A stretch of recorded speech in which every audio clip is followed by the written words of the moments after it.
The modern world is bad. It is inhumane, unfair, and unjust. This is the world of money. It is not for the people. It is for those who produce money, for bankers and financiers. And ordinary people just serve them as attendants. They sweep their palaces. What lies behind the social welfare? Labor. But why does the banker live in 100 and 1,000 times better than worker, than peasant? Why does wildcatter live better? All of them. Do they work harder? It's nonsense. It's ridiculous to say. They do not even produce anything. No material values. But why? Don't you know? Moreover, perhaps you wonder with all sincerity now, reading all of this. Well, banker and worker, simple hard worker like me or my neighbor Johnny? It cannot be compared. Banker is a bank. Money, relations, and contacts. But who are we together with Johnny? Nobody. Naturally, the banker lives better than we do. But there is nothing natural here. The point is that everyone got used to this state of affairs, and they took it for granted. As a matter of course, a banker has to live better, and it cannot be otherwise. But it may be otherwise. So why? Why does a banker work less, but live better? Better than worker or miner? However, intuitively, you got the answer by yourselves. Because the banker is a bank. Money. Exactly, money. This is the whole point, the cornerstone. About them, about the money, we should talk more in details. So, what is money? Have you ever thought about it? The calculation tool, the measure of labor? As we are told from childhood, almost from the cradle, we have to work, work, and work. The money won't fall down from the sky. They should be honestly and hardly earned, etc., etc., etc. Sounds familiar, doesn't it? Familiar and nauseating. Say it, by the way, to Abramovich, who honestly and hardly earned all his billions. Just for fun, say it. How to earn money honestly. You will laugh to death. Yes, we have to work. But what should we expect in the end? A small pension and half-starved old age? Poverty. You have spent all your life working on some oligarch. You have been taken away all your power, energy, and health. You've been squeezed like a lemon. And after that, you've just been thrown into the dustbin as the fulfilled material. Is this necessary? But this is the reality, horrific reality, of modern society. This is what we should all expect in the end, almost certainly. Everything ends up this way for the vast majority of people in today's world, as it ended up for their mothers, fathers, grandmothers, and grandfathers, as it will end up in the present state of affairs for their children and grandchildren, great-grandchildren, then in turn for their children and grandchildren, and so on, the way of the world. Why? All of this is wrong, unfair. It must not exist. Why do some people have to have everything, but others have nothing? Why do some people walk in golden slippers, the others barely make ends meet? They don't know how to feed their children, although all of them work honestly. Why does it happen? After all, we are the people, the brothers. We are equal, aren't we? Then why? Because there is a lie around us. A huge, continuous, monstrous lie. Do not believe anything that is broadcasted daily on TV by satiated and well-groomed masters of life. And people are not equal. And the money is not even a measure of labor. All of this is an insolent and shameless lie. Lie, lie, lie, and lie once again. It is the news which is hung on your ears. Why do they do this? Just to make it easier to manage people. So you are oligarch now, or even an ordinary worthless deputy. Are you equal with others? In what? You live in a different way, eat in a different way, and rest in a different way. In one day, he spends more than you spend in a year. His wife doesn't even get out of Kosovo. And yours? He is treated in the best Swiss clinics. And what about you? his children and yours. Have you compared? Well, where is your equality? Perhaps you are equal in rights, aren't you? Oh, I forgot about the rights. As it is written in our Constitution, isn't it? By the way, there are a lot of things written on the fence, too. Nice and intelligent things. Read in your spare time. You will be inspired by these things. And what kind of equal rights do we have with the oligarch or the banker? I'm just curious. Right to work? Well, we have such a right in our country. Nobody argues. Work hard for the benefit of...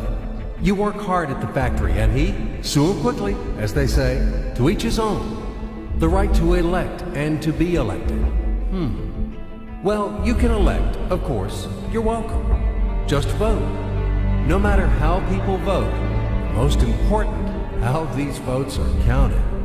And what about to be elected? Are you going to be elected somewhere? Do you have the money for that? Gold reserve for the election campaign? No? So breathe smoothly and relax. Come back to your factory. Continue to work hard. And do not rock the boat. The feast of life is not for you. It is for those who are more equal than you. What else is there? However, it is not the essence. There is no sense for further continuation. I hope everything is already clear. What kind of equal rights you both have, and who are more equal. It is all about universal equality and fraternity.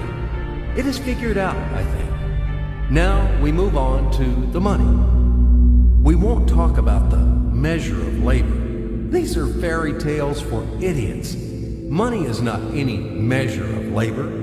Otherwise, you would live like a lord, or maybe you don't work too much. I don't know. But what is money? Shackles, fetters, chains, durable and unbreakable chains holding the slaves in subjection more reliably than any steel. What are slaves in the 21st century? Do you ask me? What slaves? You and me, all around. You, me, him, her, all of us. We are all slaves, slaves of money. More precisely, we are slaves of those who print the money. We are slaves of our masters. Nothing has been changed at all during these centuries on earth. Oh, oh, oh, we live so far in the slave system. Only outwardly, everything has become more decent, more delicate, and more sophisticated. Our shackles are no longer heavy, rusty, and steel. They are invisible and weightless now. They don't seem to exist. You can go wherever you want. You can do whatever you want. You are free. But in fact, the shackles still exist. And damn, you are not free. Freedom is an illusion. Money, that's the point. Well, where can you go without money? It is not the Stone Age today. You cannot live in a cave. You cannot dress yourself in animal skins. And you cannot hunt for mammoth. And where are they, these damn mammoths? You need a house, clothes, food. And this is all about money, money, money. And once again, money. After all, everything around is just for the money. You cannot make a single step without them. But where do you find the money? That's right, you have to earn them. Do you hear? Clatter of chains, whistling of the whip, and shouting of overseers. Have you ever thought that it is immoral to sell yourself? That it is a kind of prostitution to sell your own strengths, brain, time? What is the difference from selling your own body? Yes, but will you object that people have to work? If everybody stopped doing their jobs, what's going to happen then? We will resettle to the caves again, and we will get dressed in animal skins, won't we? That's right. Everything is right. It is very reasonable, logical, and easy to understand. As ABC, even I understood. That's what I'm talking about. Nothing has been changed at all during all these centuries on Earth. And these convincing arguments could be heard for sure in slave society, when the slaveholders had been trying to make understand their obstinate, blunt slaves who didn't want to work for them that it is necessary to work hard. Stupid slaves! And later, quite recently, in historical times, the landlords told their serfs, after all, if you stop to work, to plow, to sow, and reap, what's going to happen then? Our society will collapse, and we will die of hunger. We will run wild. Yes, it is necessary to work, to create something useful for the society. Otherwise, society will degrade and die. But firstly, we have to work voluntarily, not for a bowl of soup, and not only in order to survive. We have to do what we like to do. And secondly, if something, once it is necessary to work, it is necessary for everyone. All people are equal, aren't they? So let everybody work. The situation when some people earn money in a mine, at the factory with salty sweat and bloody calluses, while others simply print them, sitting back and sipping expensive whiskey or brandy, is abnormal. Such a situation is not acceptable in principle, and there are no explanations and no excuses to this state of affairs. Absolutely. Money is just paper, candy wrappers. They are not backed by anything tangible, and according to that, money is simply drawn. Sorry, is printed. And these candy wrappers are distributed among the slaves as wages for labor.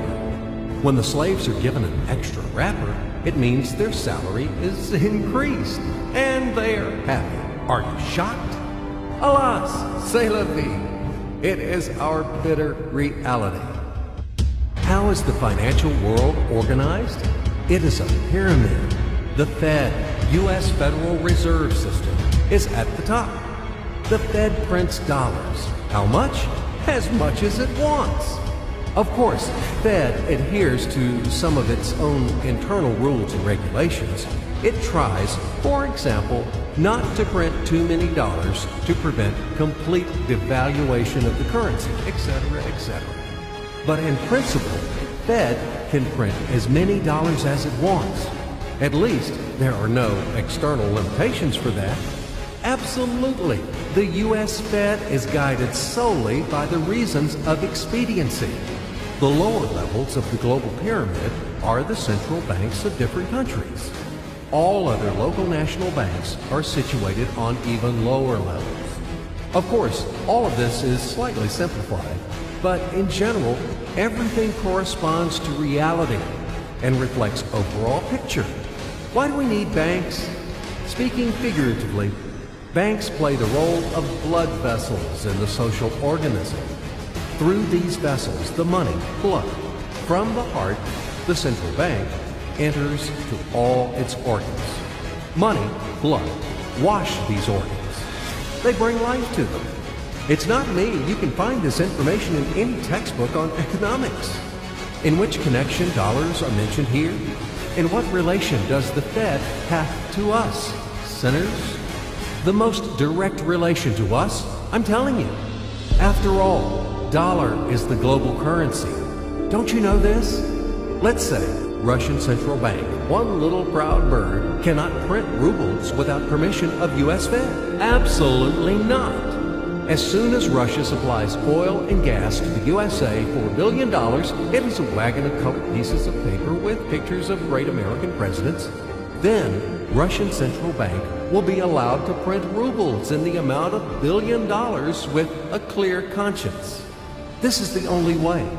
Otherwise, Russia will be expelled from the IMF, and in general, the ruble won't be a freely convertible currency. But let it be. This is the topic for another conversation. Check my site later. Do not get distracted. Let's come back to the pyramid. Well, okay, the blood vessels wash. All of this, of course, is wonderful. But the main question is, why does the banker live better than worker? We still have no answer. So what that he has blood vessel? Shall we give him cash bonus for that or vouchers for enhanced diet? I, for example, build houses or bake bread. It is also very important. Does he work harder than me? No. Then why does he live better? And one small question in addition.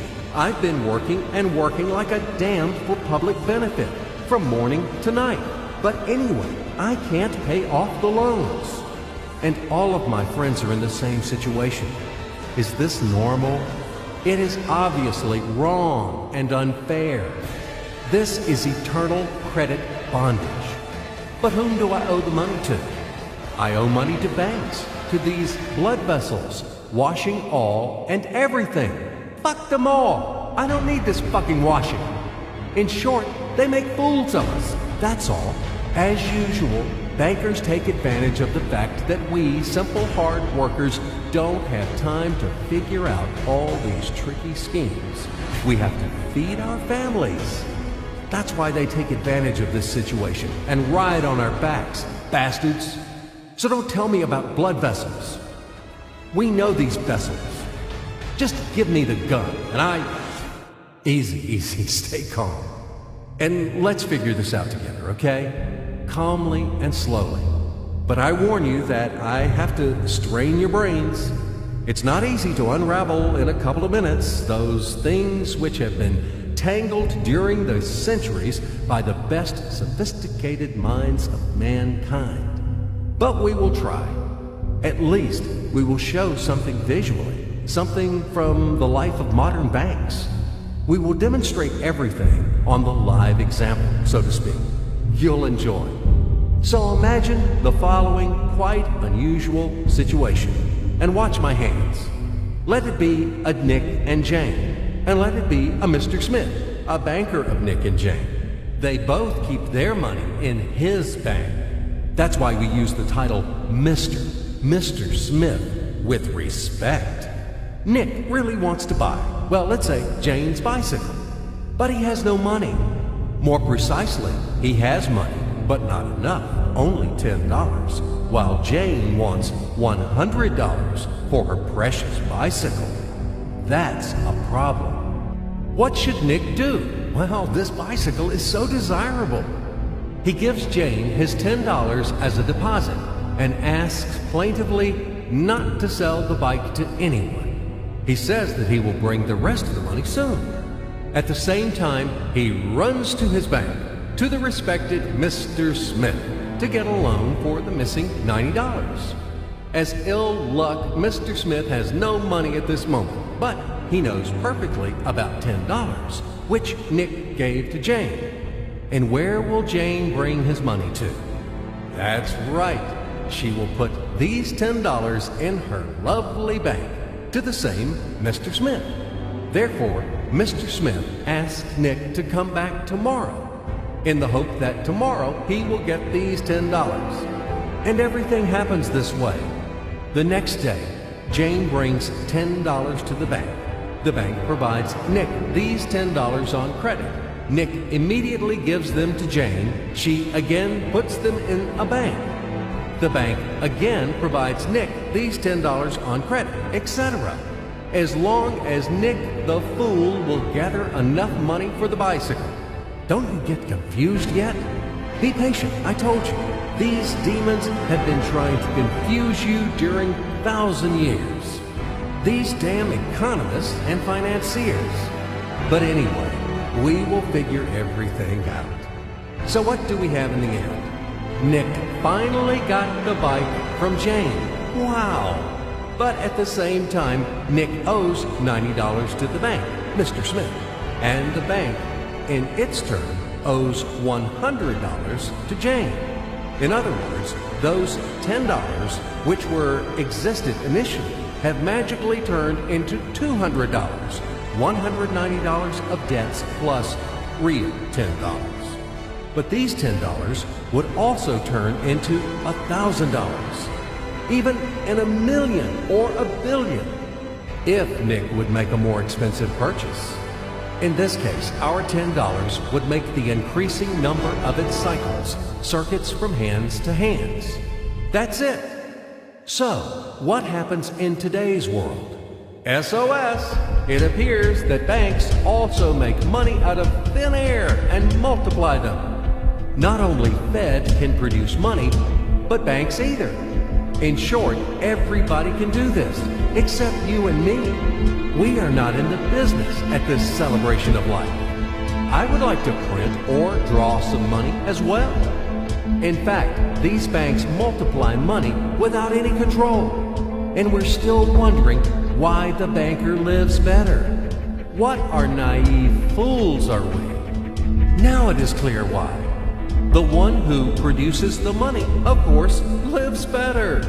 But this is not enough.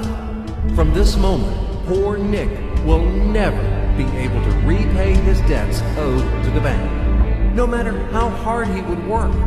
Silly Nick doesn't know it yet, that he's in slavery to the bank, in credit bondage forever, because those $90 which he owes to Mr. Smith do not exist in nature at all. Sly Mr. Smith made his money out of nothing. He created them out of thin air, just one click. And $10 turned into $200. Yes, but you can object reasonably that the bank itself owes $100 to Jane, and it turns out that bank is in credit bondage to Jane, and it won't be able to repay its debts owed to Jane either. So where's the bank's profit? What's the trick? Ha! You ask what the trick is. The trick is in the fact that bank has a lot of such Janes, thousands and millions, and they will never come for their money all at once. If one Jane comes, the bank will return her the money of 10 other depositors. That's it. It means that the bank's debt is not dangerous and not burdensome. In fact, bank's debt is virtual. It exists only on the paper or in the computer program. It will never be repaid in reality, only in case a panic happens, when frightened depositors suddenly will come for their money all at once. Or maybe, do you know any other reason why banks go bankrupt from time to time? Here's why. Because there are not enough money for all depositors. There is 90% of thin air in the bank vaults. Just a lilac fog. Thus, bank is okay. It blooms and smells. We don't need to worry about it. But our Nick has serious problems now. He has to repay all the debts owed to the bank, completely, with interest and penalties. You know this. He will be forced to take a new credit in order to repay the old one. Then again, the new loan, and again, endlessly, until his death. There is no way out of this credit running knot. It does not exist in principle. That's it, trap slam. Now Nick is perpetual debtor of bank. He is a slave. From now on, he will work for bank until he dies. But he still won't repay his debts. After his death, his children and grandchildren will work for this bank. They all are future slaves of the bank. More precisely, they are slaves of this monstrous and cannibalistic global financial system, which spawned this ruthless and inhumane mechanism which must be destroyed finally. Financial apocalypse. It can break our financial chains and can save all of us. It can finally release us from centuries of slavery. All the old will be burned completely in purifying flame of apocalypse, and the new will be established. The Federal Reserve will be burned, and the wind of change will dispel the ashes of Fed, of this damned insatiable octopus, spider, enmeshed the whole world with its sticky financial nets. Banks in their current form will be razed to the ground. They do not wash anything. Do not believe this bullshit. They bring death to all living things. They suck our blood. Banks are parasites on the healthy body of the society. Mites inflated from our blood. They are voracious and insatiable leeches, clung tightly to us. What do they actually do useful? Do they give loans at their extortionate interest? Actually, why do banks charge you interest on loans? Have you ever thought about it? Usury has always been condemned and despised at all times and among all nations. And now it is the norm. An entrepreneur gets a bank loan. For what do they charge interest on it? He wants to create something useful for the society, for the whole society, including the bankers. He has to be encouraged and given privileges for that, instead of stripping off 3 skins from them. But today's banks were created not for that. The interests of the society are not important for them. Banks take care only about their own financial profits and benefits. They don't care about the people. Today's banks are faithful servants of the Federal Reserve. They are greedy and avid bloodsuckers, small ghouls in the service of a giant and evil monster. Modern Earl Dracula, who plunged the whole world into financial bondage, and it sucks and sucks our blood. And it will continue to suck the blood of our children and our grandchildren if we don't stop and destroy them.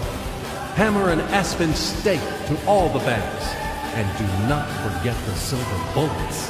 Apocalypse, only financial apocalypse. We have no other choices. We are not slaves. We are the people, and we choose freedom. And this freedom is already on the threshold. Now, with the advent of MMM, financial apocalypse is inevitable. From now on, it's just a matter of time. Grain has been sown, and it will sprout. It is now sprouting, right now at this very moment, and it won't perish. What is MMM? Global Mutual Aid Society, Worldwide People's Bank, Financial Social Network. You can call it as you like. The point is not in the title. The point is that it is a voluntary and formal network of millions of people across the earth, people who rose up against financial slavery. They decided to declare war on the Fed and other banks and to win this war. In order to achieve this goal, they combine their money together, and it doesn't matter that separately their savings are not big. But there are a lot of people in MMM, millions, and together it is a tremendous force, invincible force, and this force is growing with each passing day. Indeed, due to what do the banks exist? Due to the oligarchs and the billionaires? No, they exist due to the same ordinary people who keep their meager savings in banks. MMM really knocks the bottom out of banks, opening people's eyes. Why do people keep their money in banks? Because there is no alternative. Banks are monopolies. Where should people bring their money? Like Jane, to Mr. Smith only? Not in this bank, so in another one? Not to Mr. Smith, so to another banker? His name will be Mr. Johnson. But anyway, it's the same shit. All of them are tarred with the same brush. All of them are native kids of kind and solicitous mother spider named Fed. They are little spiders. And now we have finally an alternative. MMM. It's yours. People help each other here. Today you have helped. Tomorrow you will be helped back. That's the principle of MMM. Do you want a fat banker to buy another limousine or another villa for your hard money? Do you want to become the next Nick or the next Jane? Do you want to be the next slave? It's better to join MMM and let your money help those who are in need right now. Low-income person, disabled person, pensioner, or mother of many children. Love thy neighbor, help him. MMM is a kind of giant common savings where all the people put their money in, and then they take them back as much as needed, as much as they need at this very moment. They do not seize, but they just take. In fact, a human being doesn't need a lot of money. It is only important the awareness that he has them. The only thing that is really necessary for everyone is the confidence in the future. MMM just gives this confidence to people. It gives the feeling of complicity, that you are not alone. You will always be helped in tough times. You won't be left alone. MMM is the unit of a new society, a brighter and cleaner society. It is the unit of the new world where the money won't exist, where everything will be different, honestly and fairly. There will be no slaves and no masters, and everyone will work for pleasure and for the benefit of society. And the good will conquer the evil, finally. Everything will be in that new world. Certainly. Welcome to System MMM. SergeyNavrode.com. We are waiting for you. We can do a lot. We change the world, and we will change it. Everything will be MMM. Financial apocalypse is inevitable.